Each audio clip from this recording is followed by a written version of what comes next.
I think I disliked High School Musical before I even saw High School Musical. Maybe, just maybe, watching High School Musical now will mean I like it a little bit more. And this is the experiment I'm gonna go through today. This is High School Musical a secret masterpiece, or am I just really dumb? But if you're new to this channel, hi, I'm Daniel. I talk about theatre. It's in the channel name. If you want to hear someone talk about theatre, why not hit that subscribe button?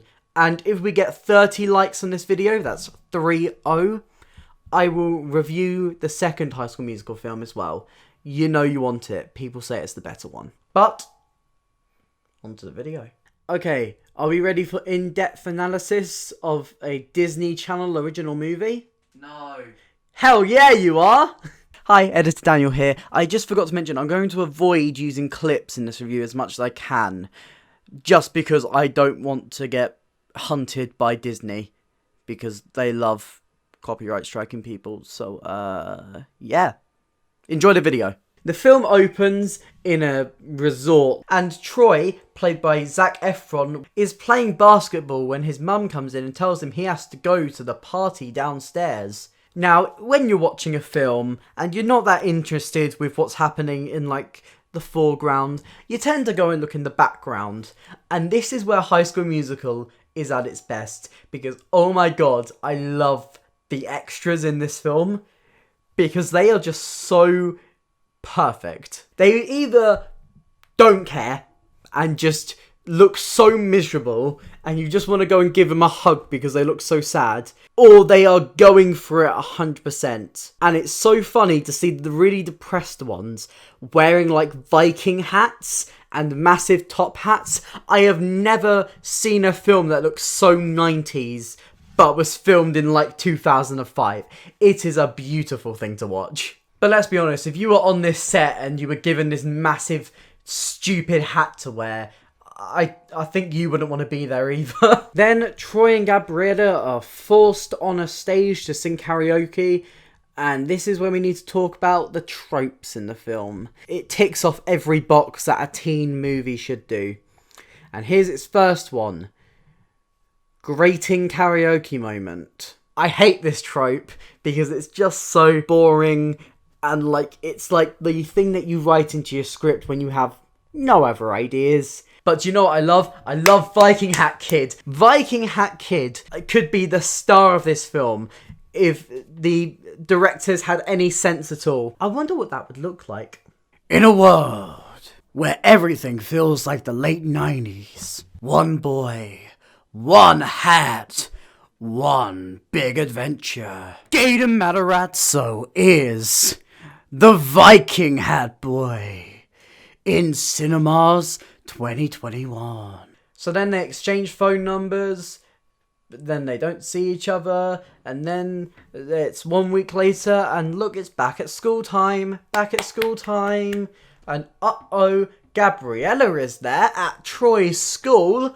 What? Then we get introduced to the side characters. There's Afro Dude, and Smart Girl, and definitely gay guy, but it's Disney and it's 2006. They only learnt that gay people exist in like 2019. And of course there's overbearing drama teacher, who is the worst character in the film, and every word out of their mouth makes me want to die. These side characters are the most side characters you could ever side character. But how about our main characters?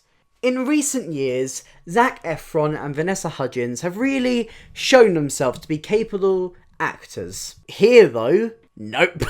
They've got good in recent years. No, not here, sadly. But there is one character sent from the gods to bestow ironic enjoyment of High School Musical onto me. Viking Hat Kid. Viking Hat Kid! He's back! And he's back for vengeance. No, the godsend character is, of course, Sharpay. Now, every other actor in this film knows they're in a High School Musical, so they don't particularly care. But no, Ashley Tisdale came in, smashed down the front door, and said, I'm going to give the best performance of all time. She is not just chewing the scenery, she is devouring that scenery. She is making sure she is known, and it is the best thing in the entire film. So, Zac Efron's friend, he's talking about how much he hates musicals, and then it goes into a musical number. Now, a smart show would play this for laughs, just as the musical Something Rotten does very well. But no, it just goes into a musical number. But this is our first actual, musical theatre style number in the film. How is it? Spoiler alert, it's not good. Okay, I know these songs are very popular, but I can't say my piece about the film if I don't talk about how bland these songs are. Now, the concepts for these songs in the script aren't too bad. Okay, James, I have the context in my script right here of 3 of the songs in the show. And can you tell me if they sound like interesting concepts? So, a song about a mental struggle picking between 2 different things. A song about social structure and wanting to try new things but being stuck in a box. And a love song about someone that you've never really seen in that way before. Yeah, those all sound decent. Okay, but where these songs fall apart is the lyrics. James, do you want to hear the chorus to this song that I'm talking about right now? What song is that? It is, I've got to get my head in the game. You got to get your head in the game. And that repeats 3 times. I've heard that before. No. That repeats 3 times. I'm not expecting Sondheim because it's a Disney Channel original movie, but you can try harder than the really basic lyrics that are in this show. Come on. Come on. Oh look, and here comes trope number 2 I hate in films. Audition scenes. I blame X Factor for this, but we have seen a resurgence in audition scenes, and they are never funny. In reality TV, they can be funny because the people who are singing and singing badly don't know that they are bad and they legitimately think they are good. When you are faking that and writing it off as little side characters and side gags, it just doesn't really work as well. But I think High School Musical has one of the worst ones of these. It was just cringe humour, but there was no humour. It was just cringe. I didn't like it. Okay, then Sharpay and Ryan do their song, and they sing a romantic song. Ryan is Sharpay's brother, right? And they're singing a romantic song. Okay, that's just creepy. I know they're acting, but they're... No, thank you. Throughout this entire thing, Troy and Gabriella have been watching from the back, and then they say that they want to audition, but oh no, they're too late. But then they have a little sing-song, and then they get a call back, and wow, but uh-oh, now the whole school knows about them singing. Okay, then comes the Status Quo song. This is where I think I kind of went completely delirious, because it's just the stupidest song I've ever heard. And they're all singing about why they love hip hop and stuff. And this guy randomly has a creme brulee. So this guy loves to bake. That's cool. But he learnt about Troy wanting to do singing today. Are you telling me he baked himself a creme brulee and put it in his school lunch? Sure, fine. So Zephron's friend and the smart girl who has befriended Vanessa Hudgens because she's smart as well, they hatch a plan to stick to the status quo. The basketball team, they have this really nice plan. They give this really inspirational speech, but then the math team, their version of this is to just show Vanessa Hudgens a really badly photoshopped photo of Zac Efron's face on a poster. But the thing that really kind of makes Vanessa change her mind is the fact that they live stream Troy saying bad things about her and saying that he's going to stick to basketball. Are you telling me that these students had access to live stream materials in 2006?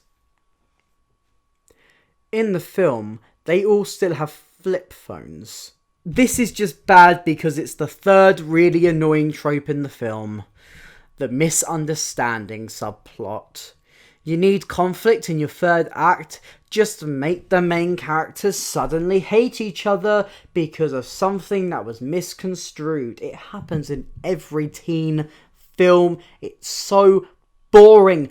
Do something different. I know you are just a low budget Disney Channel original movie, but oh my god, why do you need every trope known to man? Then there's a song that I can't remember.